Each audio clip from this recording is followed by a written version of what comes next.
Live.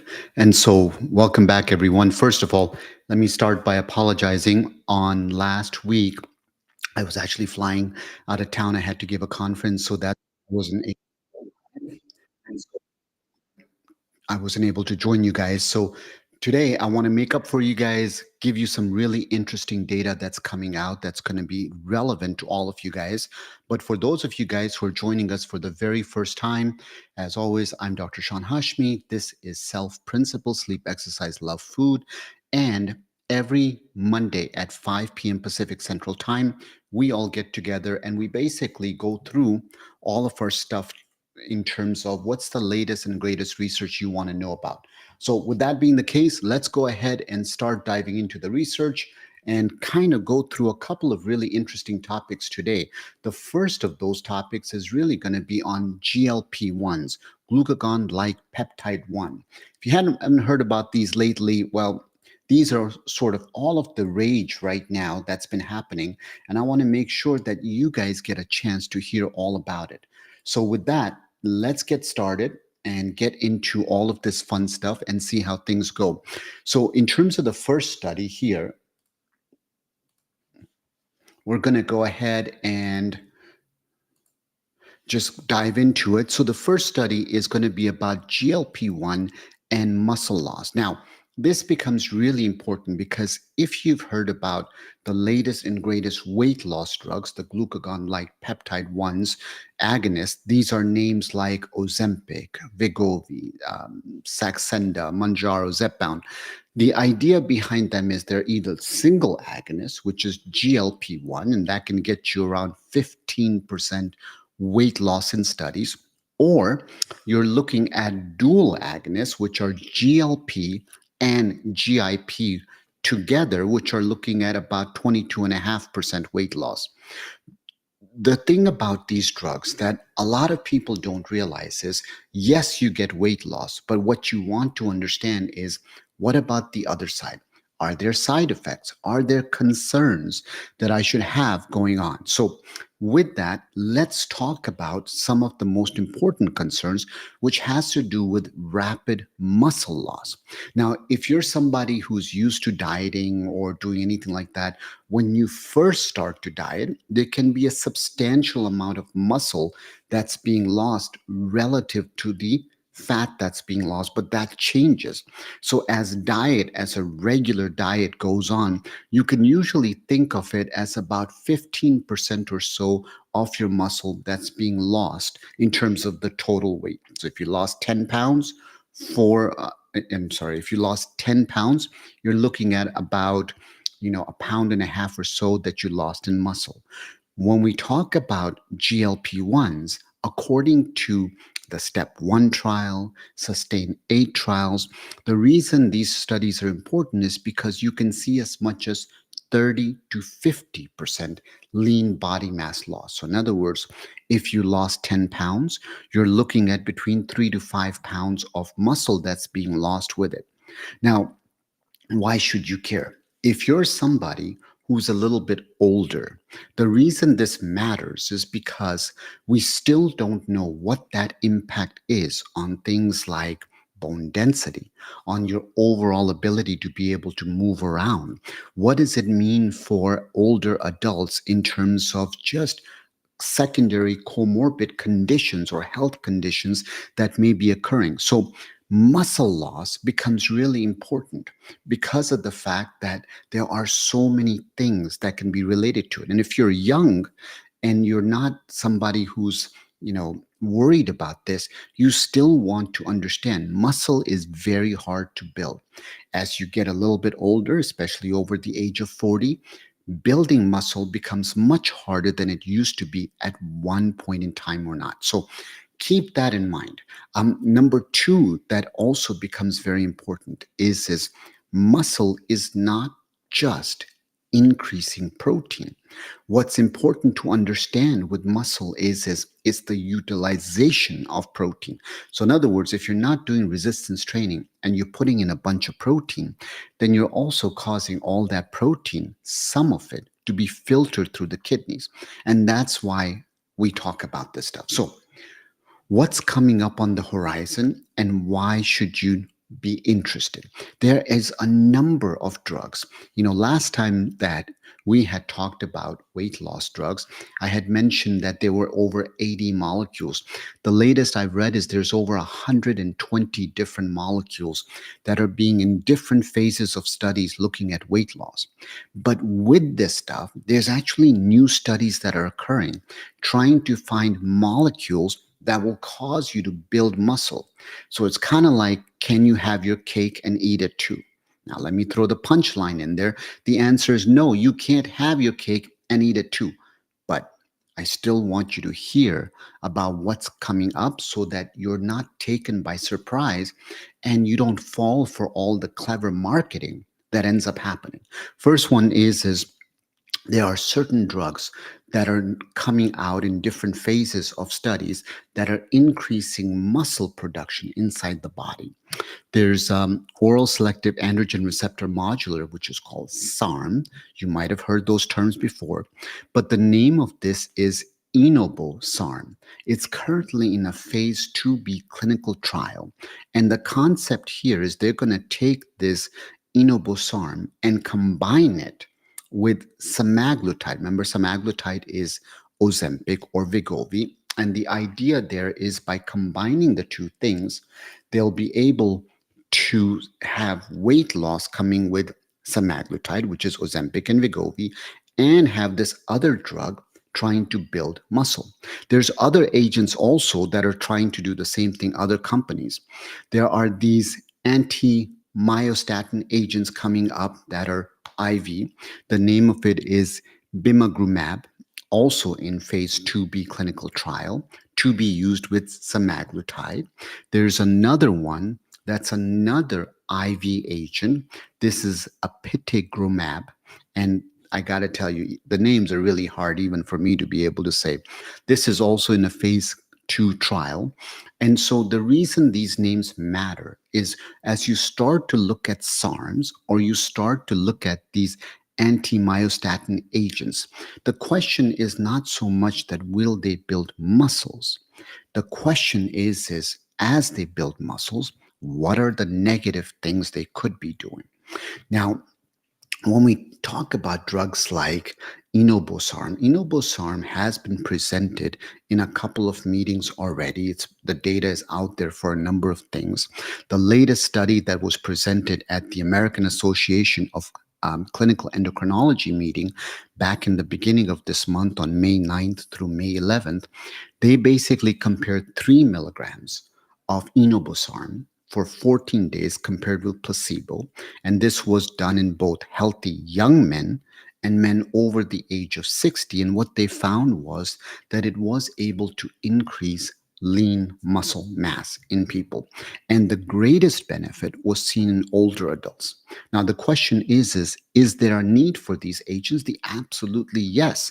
There are patients who are elderly, who are very frail, where muscle could be a big deal. But for the majority of folks who are going to hear this and they're going to get overly excited and say, wow, now I don't ever have to go to the gym or do anything.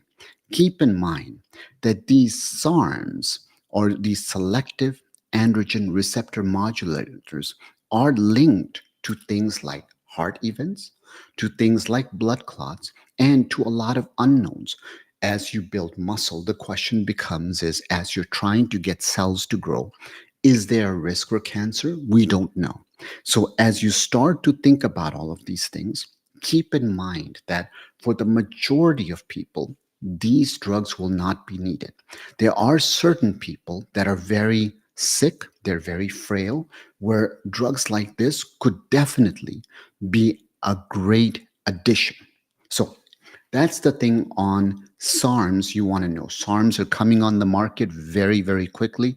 You can expect to see them next year, 2025, on the market, and you will see them being combined with drugs like Ozempic, Wegovy, Mounjaro, Zepbound, etc., to be able to have the benefit of weight loss without too much muscle loss or even increase in muscle.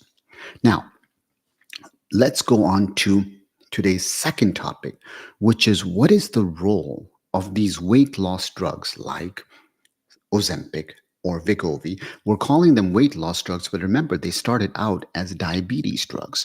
So let's talk about their role in kidney health. We have talked a little bit about the SELECT trial last time, which was the issue of major adverse cardiovascular events. That was showing there was a benefit for people who've already had existing cardiovascular disease. Going on a GLP-1 would help. The thing that we didn't know was it just the weight loss, or was it something very specific about GLP-1s that was causing them to be protected? Today, we're going to talk about the FLOW trial. And the FLOW trial is looking at the benefits of Ozempic or semaglutide at 1 milligram and see how that can actually help in terms of the overall protection of kidney decline. So, very interesting to see, is there benefit to semaglutide or GLP-1s when it comes to kidney? So, what's this study? Why should we care? First, this is a very well designed study. It's international. They're looking at 28 countries. It's double blinded, it's randomized control study. And so what they wanted to see was, what is the impact of 1 milligram of semaglutide? And the thing that makes this important is the patients in this study were already on options like the renin-angiotensin system inhibitors. What are those?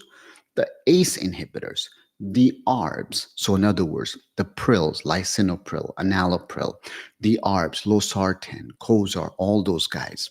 And of course, other newer agents like corendiofinrenone were also there, and SGLT2 inhibitors like the flozins, dapagliflozin, empagliflozin, etc.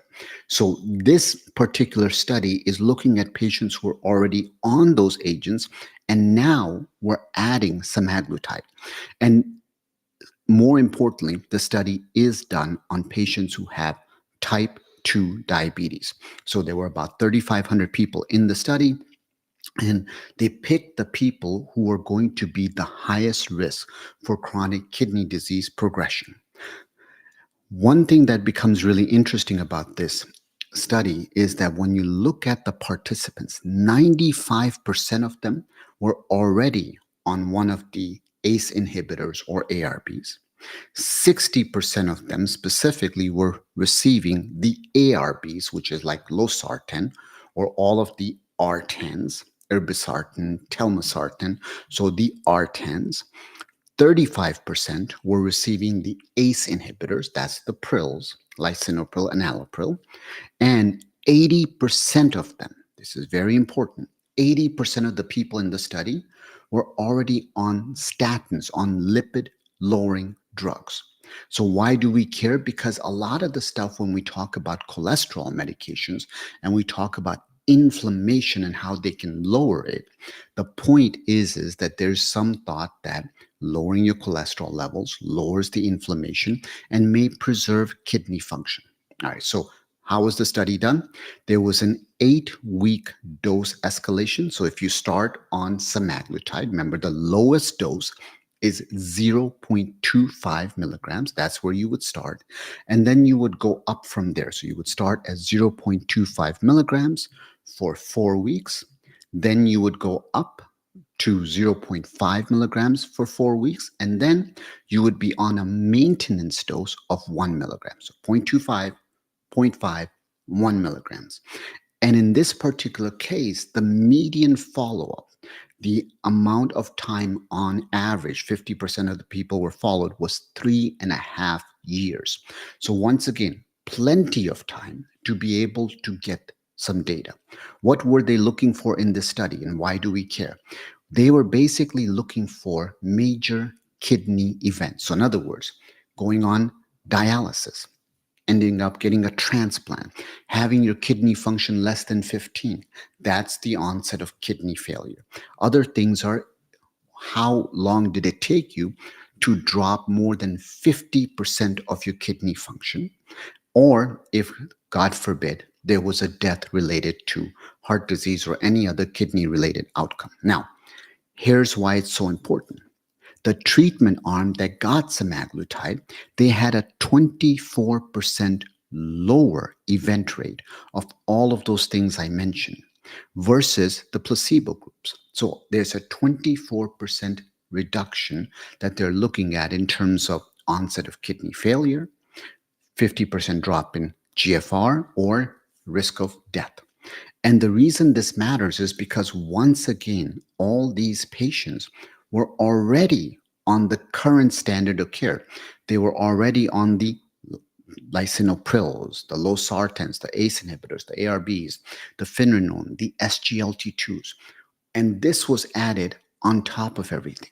Now, one of the things to always say is as well, the percentage of people that were on the SGLT2s was small. So is it possible that SGLT2s, names like flozins, empagliflozins, dapagliflozins, is it possible that those drugs are just as good as the GLP-1s, and that, this study doesn't really give a head-to-head? We can't answer that question yet, but you want to understand that if you're going on a GLP-1 and you're a diabetic, this data is pretty convincing that there are favorable benefits to slowing down your kidney function decline. Specifically, what they saw in the semaglutide group was that the slope at how fast the kidney function declines was much less steeper with semaglutide than the control arm. And that's important because of the fact that what it's saying is semaglutide, brand name Ozempic in this case, is actually slowing down the rate of your decline. It's also preventing all of those outcomes we talked about. All right, we got one more study we're going to cover, but before we go on to the third study, let me just say hi to some people, answer a few questions. Remember, if you got questions, go ahead and pop those in the chat, and I'll make sure that I address them as we're going on. So Tyler said, welcome back, Dr. Hashmi. I just found out my albumin creatinine ratio is down to 25 with a normal range, which is less than 30 milligrams per gram. And so the question really is normal less than 30, or are we supposed to be at 0? So here's normal. Normal is less than 30. Normal is not 0. You will never, nobody here will be 0 unless you're dead. As long as you're alive, as long as you're filtering your urine, you will always have a little bit of albumin, which is a type of protein, a little bit of protein going through the urine. That's just part of how life is. So in other words, 0 doesn't exist. I know in the world of finance, if our checking account balance is 0, yeah, that can happen. But in the way the human body works now, you won't have 0. So the answer is no. Let's see. This is Crafty as said, hi, Dr. Sean. Blessings for your work. Hugs from NZ. What's NZ? NZ is New Zealand, or I don't want to make it up, so no. MW said hello back. Casey said, I've been on losartan 50 milligrams for years. Why is my albumin creatinine so high? What can be done? So Casey, if you're wondering about why your protein in the urine is high, losartan is just one part of it. So remember, the three biggest things that cause protein in the urine is blood pressure, it's diabetes, and it's weight. Blood pressure. Oh, New Zealand. Thank you for clarifying. Welcome from New Zealand. So once again, blood pressure, diabetes, and weight. And you need to work on all three. Now, of course, if there's another disease like autoimmune, minimal change disease, other things like FSGS primary or other things, then we're talking about different treatments. But I just want you to understand that in terms of just losartan, no. If you still have protein in the urine and it's not at goal, we can add on other agents, such as we've talked about Kerendia, Fernolone, we've talked about SGLT2s, and of course, blood pressure makes a difference, sugars makes a difference, weight makes a difference, and how's your sleeping, how's your exercising. All of those things are going to be very important. Petra said hi, hello from Colorado. Welcome from Colorado. Thank you so much. I know it's probably later for you guys. Din said from Toronto, Canada. Welcome, Din, as always. And if the trial drug was a placebo arm and protein is doubled, what is the remedy? Can someone come out of a trial protocol and take glucocorticoids, nephrologist is reluctant. So, Din is asking that if you're part of a study and let's say you're not doing well and your protein in the urine is elevated, what can you do differently? The answer is you can absolutely come out of the study if you're not doing well. From a nephrologist perspective, they may be saying that because they don't want to disrupt the trial per se. But in terms of the stuff, you always have to check the protocols to make sure you're abiding by them. But then keep in mind that instead of just thinking about steroids, what are the basics? What's your exercise? What's your sleep? What's your weight? What's your blood pressure? What's your protein intake? Are you predominantly plant based proteins that you're getting in?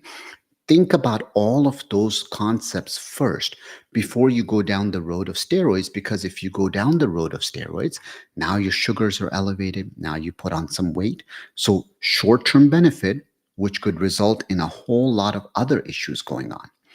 Casey said, if iron and mag are normal on labs, is that enough to assume I'm getting enough in my diet and don't need to work on adding more? Well, so Casey, remember, magnesium is tricky because magnesium, when it goes to the brain, it has a very hard time crossing the blood brain barrier. So, certain forms of magnesium are better than others for being able to cross. That's magnesium threonate, for example. But in general, we all don't get enough magnesium. So, that's number one. And you can always do better. And don't rely on blood tests. Magnesium can come from the diet, you can take supplements. You guys know I have migraine slash seizures. I don't hide my flaws. I'm more imperfect and more flawed than just about all my listeners to this call. So I want you guys to be aware that I don't pretend to be all perfect like some people do. I have tons of flaws, tons. And I have tons of issues that I work through myself. So I take magnesium glycinate because it helps with my migraines. I take the glycinate version because it's wonderful in the evening, helps me get deeper, restful sleep. It's not miraculous. Don't expect anything crazy to happen, but that's something that I do for myself. So, as far as your diet goes, Casey, we can always do better. Vincent said, hello. Hi, Vincent. And Crafty has said, wow, better to be on a plant based diet and drink plenty of clean water. Yeah. So, this is where I think part of the issue is we're always looking for the next best thing, but sometimes the basics are easily forgotten. Working out, I just started going back into jiu-jitsu again. As you know, I took some time off. I'm about to be 50 this year. I go there, I get beat up by all the 18, 19-year-olds. And it's an interesting thing because you get very humbled very quickly in a sport like jiu-jitsu where you don't realize how complicated it is. But for me, it's the company, it's a great workout. And of course, my daughters, they do wrestling and jiu-jitsu. And I just got to make sure I can keep up with them. And that's why I do it. Okay, let's go on to the next study and then we'll come back to some of the other questions. So the final study I have for you guys for tonight is about fruits and vegetables for sleep. Since we started the conversation with Casey around magnesium, let's kind of talk about this Finland study because I found this fascinating and I thought you guys should really think about adding this to your own healthy regimen. So, sleep is so awesome because of the fact that, first, you do need to give yourself adequate sleep. You know that when it comes to your heart, your blood vessels, your muscles, your immune system, your brain health, all of those things depend critically on you getting healthy sleep. And healthy sleep is absolutely optimal. So, when we talk about sleep, one of the things that was really interesting back in 2019, there was a study in Nature Communications, and it talked about the fact that during the daytime, we get all of this damage to our DNA that's done. And when we sleep, sleep is like this washing machine. It cleans out the debris, it gets rid of the DNA damage, it starts to heal ourselves. So, the ability for us to get healthy sleep is absolutely critical. And remember, sleep is about these cycles, and each cycle of sleep is about 90 to 120 minutes. And you're trying to get 3 to 5 cycles every night. So, this is why when we talk about 7 to 9 hours for adults being optimal, the reason for that is it's going to ensure that you go through stages 1 through 4 of that non rapid eye movement or non REM sleep. And then you finally get to your beautiful REM sleep and you repeat those cycles. So you really want to be able to have those things. That's number one. Number two is when it comes to this concept of what are things that can make your sleep better. Yeah, magnesium is a supplement, glycinate specifically, making sure you have a bedtime routine, making sure the lights are down, that bedroom is where you only do sleep and one other thing, sex. And that's about it and nothing else. Don't sit there and watch TV and do those things. All those little tiny lights make a really big impact. Looking at your phone, it makes a really big impact. And I can tell you, I'm guilty of it. I am. And once again, I'm human. I make mistakes probably more than all you guys. So, what's fruits and vegetables got to do with this? So, this is really interesting. The World Health Organization's got all these numbers. The number is like 400 grams of fruits and vegetables daily. You've all heard the number of servings listed. But basically, it's this: every time you sit down to eat, you should have fruits and vegetables on your plate. That's the bottom line. If you look at the Nordic Council, you'll see that they recommend even higher standards than the World Health Organization when it comes to fruits and vegetables. So, here's why this study is so cool. So, in this particular study, this was looking at details from the National FinHealth 2017 study. They had about 5,000 people, 18 and above. Average age was about 55. Half of them were female. And this is based on a questionnaire. So, once again, doesn't mean it's perfect, right? We're about progress over perfection. A lot of people want the most perfect study ever.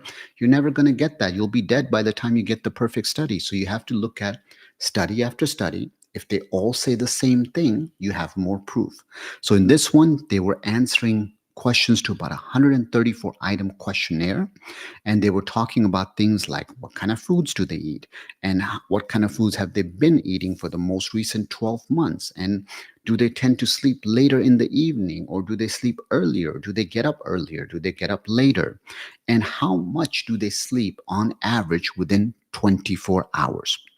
Okay, so what did they find? So from these responses, they basically had three categories: short sleep, less than 7 hours; normal sleep, 7 to 9 hours; and long sleep, 9 plus hours. So here's where it becomes really interesting. Where it becomes really interesting is that people who had normal sleep, meaning 7 to 9 hours of sleep, what they found was that those folks tended to eat more fruits and vegetables than the people who slept less than 7 or who slept a lot, 10 plus hours. Now, this may be a coincidence, it may be whatever. So you got to know that about the study. But here's where it's so interesting: people who were short sleepers, they were eating about 37 to 40 grams less of fruits and vegetables. Long sleepers were consuming 73 grams more of fruits and vegetables than normal sleepers.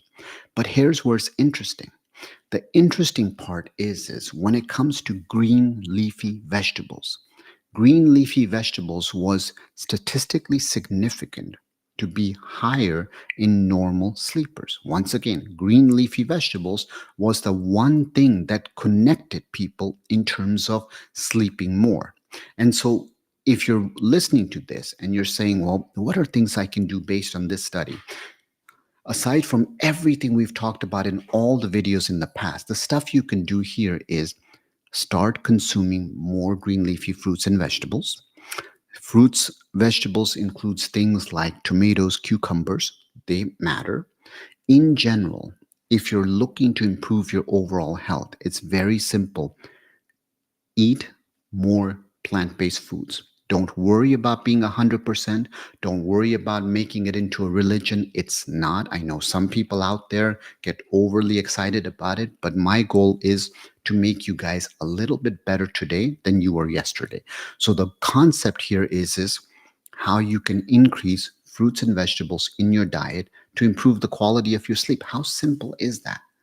And so what you'll find is that makes a difference. And the one part of this study that was important to understand was that people who were late night owls, they tended to eat more bad food or fast foods or foods that are high in salt, sugar, and fat the next day. And there you have it. So, what's the bottom line with this study? More fruits and vegetables is all you need to do. Let me take a couple of last questions over here. And let's see.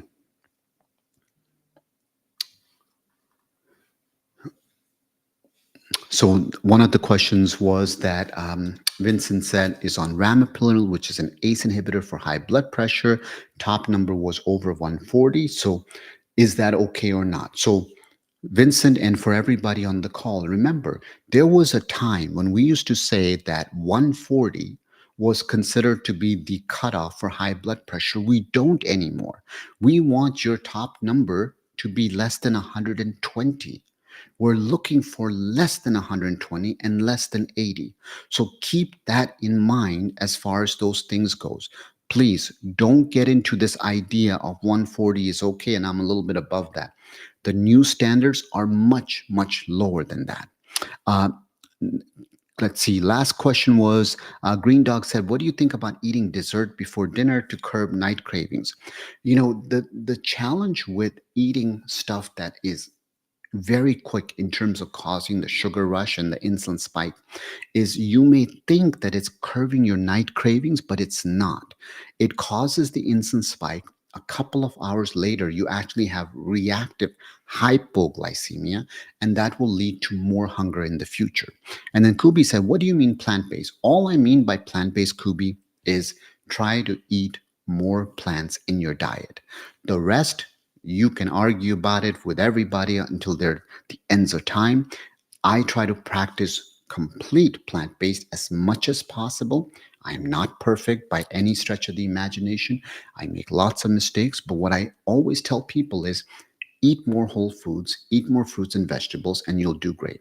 With that, I want to thank you guys so much for joining me today. Remember, every Monday, 5 p.m. to 5:30. 30 minutes, you get to ask your questions. I present you some interesting studies. If you like this work, I would really appreciate it if you guys could go ahead and share this with your friends, colleagues, spread the word. There's no incentive for me to be able to do it. I just do it because, once again, as you guys know my story, I got two daughters. One day they're going to grow up, and whether I'm around or not, they're going to say, well, who was my dad?